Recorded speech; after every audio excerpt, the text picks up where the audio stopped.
Respecto a la pregunta número 6, ya este es el tercer video para terminar de responder a esta pregunta. No lo quiero hacer muy largo para que no me cueste después subirlo o no lo pueda subir y bueno, por cuestiones técnicas prefiero hacer los videos cortos.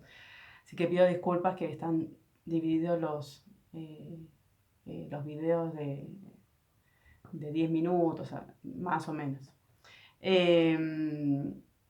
Quiero terminar de completar la idea del tema de la paradoja de actuación contratransferencial con algo que me parece muy gráfico que plantea Dosa, que tiene que ver con la metáfora del ondear de la bandera.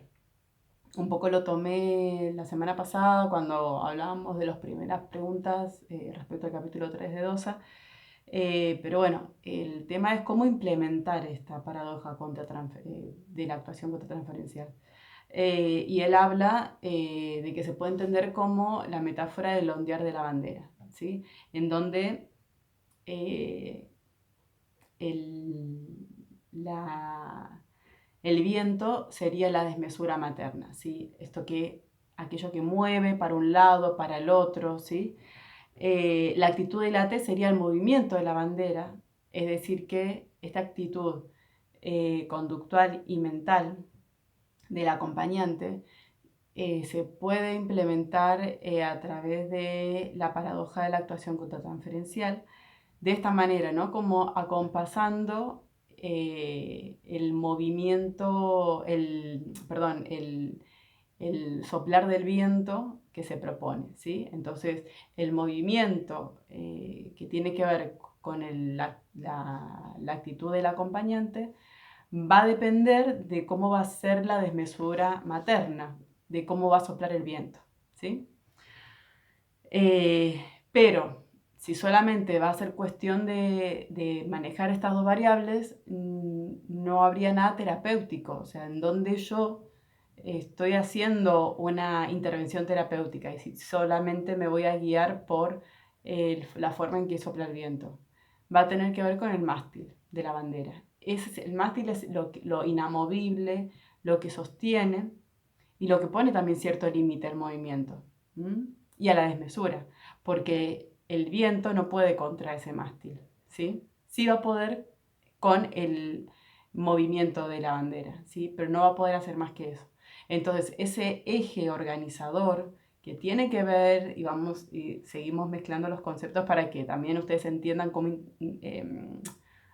aplicarlos, que tiene que ver con la función paterna, ¿sí? Este eje ordenador, va a ser el encuadre, el contrato terapéutico inicial, en donde dice, bueno, el acompañante tiene esta función, ¿sí?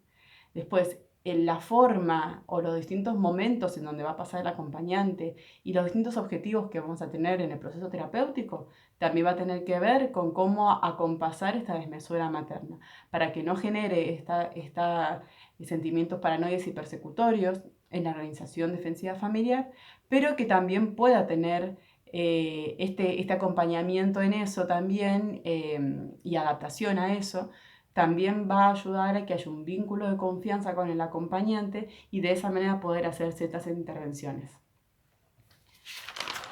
Y finalmente también va a hablar de, utilizando esta paradoja, va a hablar de los momentos.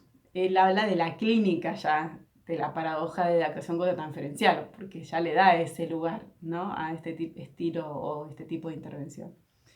Entonces va a decir Dosa que primero va a haber un momento en donde que es el primero, en donde está el primer encuentro, el acompañante no es un objeto significativo para el otro, ¿sí?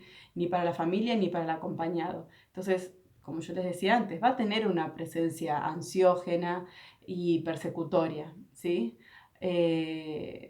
No, va a ser la primera instancia innecesaria y esperable.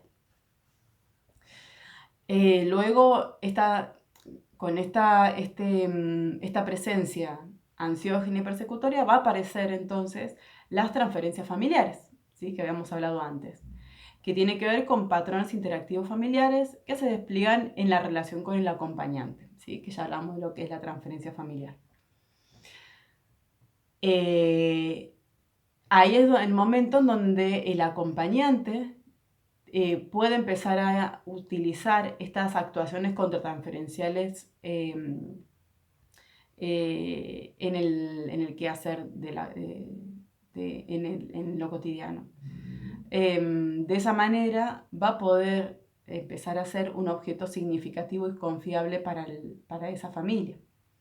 Entonces, ahí es donde, ese es el momento muchas veces en donde cuando esto no sucede, cuando hay cierta imposición de parte del acompañante o del equipo de acompañamiento, o cuando se muestra esta actitud que yo les decía que no es lo más aconsejable, esa actitud madura y eh, sí, eso, esa actitud madura que habla, no, se me fue la palabra, y afectuosa. La actitud afectuosa y madura que puede tener el acompañante sea tan chocante con el contexto en donde se manejan con otro tipo de mecanismos defensivos, esas cuestiones pueden ser motivo de irrupción del tratamiento, ¿no? Con el acompañamiento.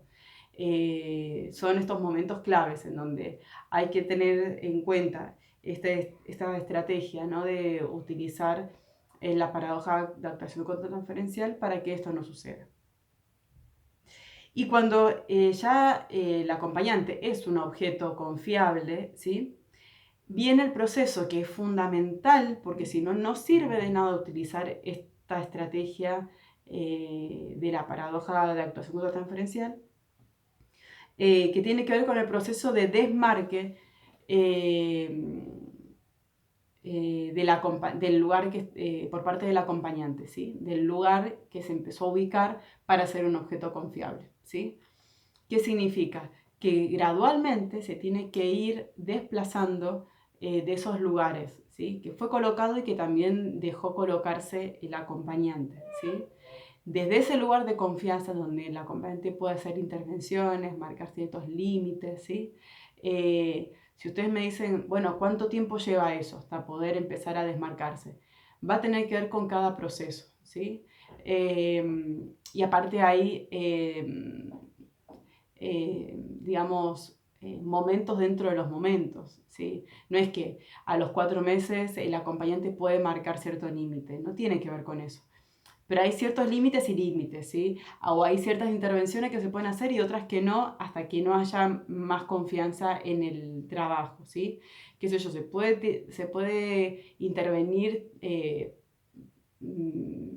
verbalizando una ironía, pero tal vez eso se puede hacer o un chiste, ¿no?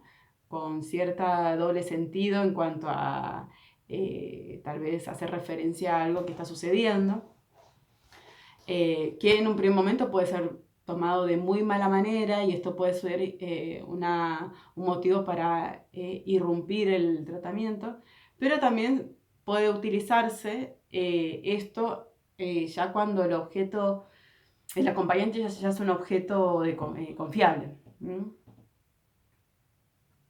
Bien, hasta acá entonces el punto número 6 que tiene que ver con la paradoja de actuación contratransferencial.